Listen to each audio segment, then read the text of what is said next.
बिस्मिल्लाहिर्रहमानिर्रहीम। अस्सलाम वालेकुम स्टूडेंट। आज की हमारी वीडियो है क्लास 9th यूनिट नंबर 7 का है। लेक्चर है आर्चिमिडस प्रिंसिपल। ठीक है स्टूडेंट, ये आर्चिमिडस प्रिंसिपल क्या होता है? आर्चिमिडस कौन था? आर्चिमिडस भी बोलते हैं इसको, आर्किमिडस भी बोलते हैं। अच्छा, ये एक साइंटिस्ट था, ये ग्रीक साइंटिस्ट था, एक ग्रीक साइंटिस्ट था। ठीक है, ये ग्रीक साइंटिस्ट था। राउंड अबाउट 2000 ईयर्स अगो की बात है ये। ठीक है, 2000 साल पहले की बात है। ग्रीक साइंटिस्ट था।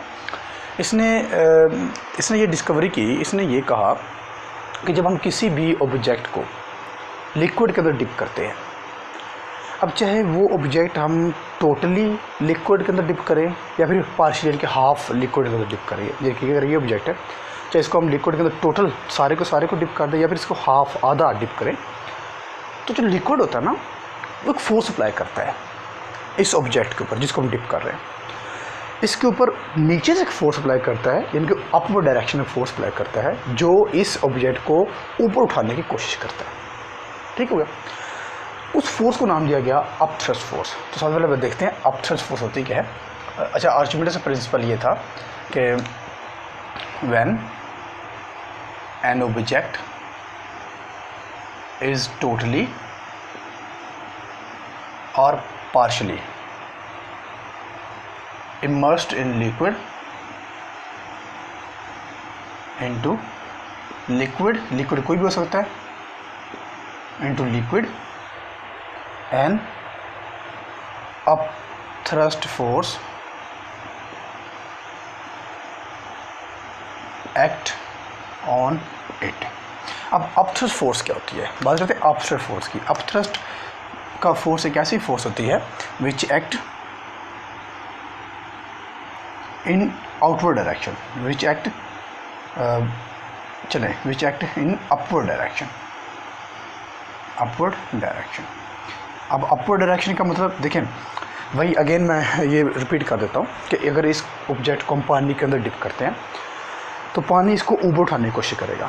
ठीक है, वो जो फोर्स लग रही है ना, जो पानी लगा रहा है इस ऑब्जेक्ट के ऊपर उठाने के लिए, जो ऊपर उठाने वाली फोर्स है, उसको बोलते हैं अपथ्रस्ट फोर्स।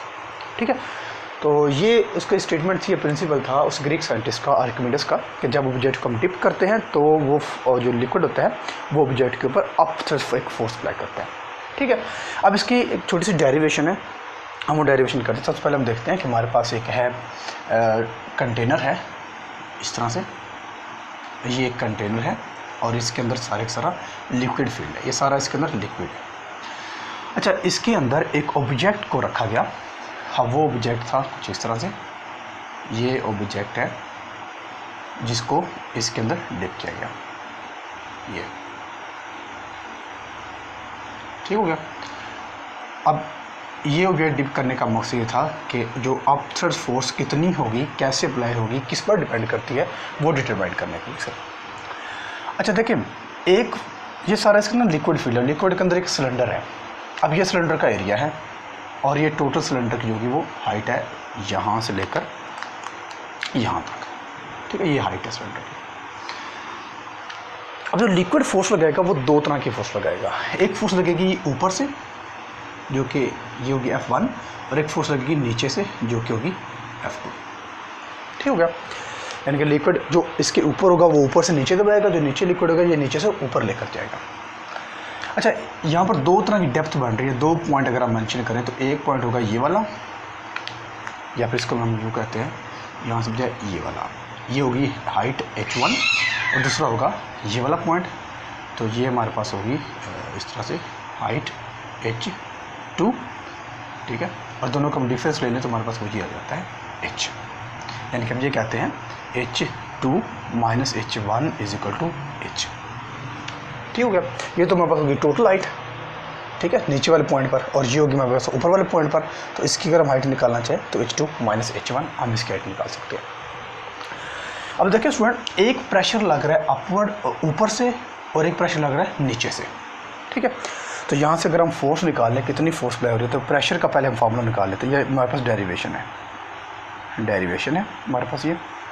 तो अगर हम प्रेशर निकालें तो प्रेशर का फार्मूला होगा P1 is equal to F1 over A1, ठीक है। और जो नीचे से लग रहा है उसको हम कह देते हैं P2 is equal to F2 over A2, क्योंकि एरिया हमारा सेम है, जितना एरिया ऊपर है उतना एरिया नीचे है। तो A1 A2 हम नहीं लिखेंगे, बल्कि फोर्स F1 F2 लिखेंगे, क्योंकि ऊपर से फोर्स लग रही है वो कुछ और है और जो नीचे से फोर्स लग रही है वो कुछ और है। तो फोर्स के चेंज होने से प्रेशर भी हमारा चेंज हो जाएगा। इसको चेंज करते हैं तो बन जाएगा F1 is equal to P1A और F2 is equal to P2 और A। क्लियर?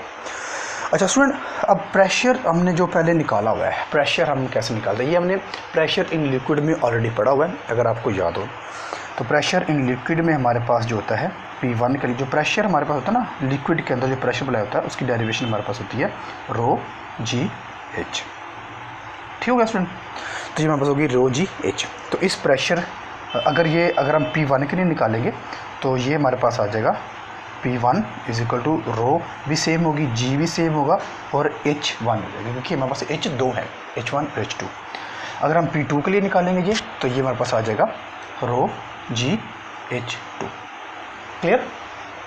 अब इन P1 और P2 की वैल्यू हम इसमें पुट करते हैं, इसको कह दे कोई नंबर 1, इसको कह दे कोई नंबर 2। तो इसमें जब पुट करेंगे हम लिखेंगे putting equation in putting values, putting in equation 1 and 2। 1 और 2 में हम इसको पुट कर देते हैं। 1 वाले के अंदर P1 की वैल्यू, 2 के अंदर P2 की वैल्यू। जब इसमें पुट करेंगे तो ये बनेगा, तो F1 इज इक्वल टू आ जाएगा P1 की वैल्यू हमारे पास है ρGH1 और साथ में A। ठीक हो गया?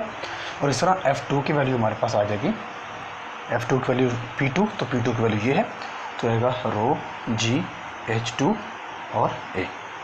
ठीक हो गया स्टूडेंट? अब स्टूडेंट देखें, इसको हम यूँ भी कर सकते हैं F1, अगर इस दोनों का डिफरेंस ले लें, तो दोनों का हम लेंगे डिफरेंस, तो डिफरेंस इसको क्या दे कोई नंबर 3, इसको क्या दे कोई नंबर 4, दोनों का हम डिफरेंस लेंगे। तो ये हमारे पास बड़े वाली फोर्स कौन सी है, F2 या F1? F2 ज़्यादा फोर्स है क्योंकि वो नीचे से अप्लाई होगी। तो F2 minus F1 is equal to ρGH2 A minus ρGH1 A। अब इस चीज़ में जो कॉमन है वो हम कॉमन ले लेते हैं, यानी कि इसमें जो कॉमन है वो है ρG और A, ये तीनों में कॉमन है, इसको हम कॉमन ले लेते हैं। तो पीछे बच जाएगा F2 minus F1 ρGA common है, अंदर बच जाएगा H2 माइनस H1। ठीक हो गया? अब ये H2 माइनस H1 किसके इक्वल है? This one, H2 minus H1 is equal to H, तो बन जाएगा ये F2 minus F1 is equal to ρG और ये A, और इसकी जगह पुट कर देंगे हम H। F2 माइनस F1 इसको हम बोलते हैं अप थ्रस्ट फोर्स, यानी कि डिफरेंस होगा फोर्सेस का, दोनों फोर्सेस का, अपवर्ड लगने वाली फोर्स और डाउनवर्ड लगने वाली फोर्स का जो डिफरेंस होगा उसको हम बोल देंगे अप थ्रस्ट फोर्स। तो ये अप थ्रस्ट फोर्स हमारे पास आ जाएगी ρG। अब ये एरिया है, ये हाइट है, एरिया और हाइट मिलकर क्या बनाएंगे? देखें, वॉल्यूम का फॉर्मूला हमारे पास होता है length multiply by breath multiply by height. तो लेंथ और ब्रेथ मिलकर क्या बनेगा? एरिया, और मल्टीप्लाई बाय H, और H और हाइट मिलकर क्या बना देगा? वॉल्यूम। तो इसकी जगह मैं पुट कर दूंगा वॉल्यूम। ठीक है? तो सुनिए, ये हमारे पास होगी अप थ्रस्ट फोर्स। अब अप थ्रस्ट फोर्स जो होगी वो किस पर डिपेंड कर रही है? 3 चीज़ों पर डिपेंड कर रही है। अप थ्रस्ट फोर्स पर डिपेंड कर रही है रो, यानी कि डेंसिटी ऑफ लिक्विड, जिस लिक्विड के अंदर हम डिप कर रहे हैं उसकी डेंसिटी क्या है। दूसरा ग्रेविटेशन एक्सेलरेशन। तीसरा वॉल्यूम, किस चीज़ का वॉल्यूम? उस चीज़ का वॉल्यूम। देखिए, जब हमने इस सिलेंडर को इस लिक्विड के अंदर डिप किया तो जितना इस सिलेंडर का एरिया था, जितना इस सिलेंडर का वॉल्यूम था, उतना लिक्विड डिस्प्लेस हो गया, साइड पर हो गया। अब जितना लिक्विड साइड पर हुआ है ना, उसका कितना वॉल्यूम है उस पर डिपेंड करेगी अप थ्रस्ट फोर्स। क्लियर?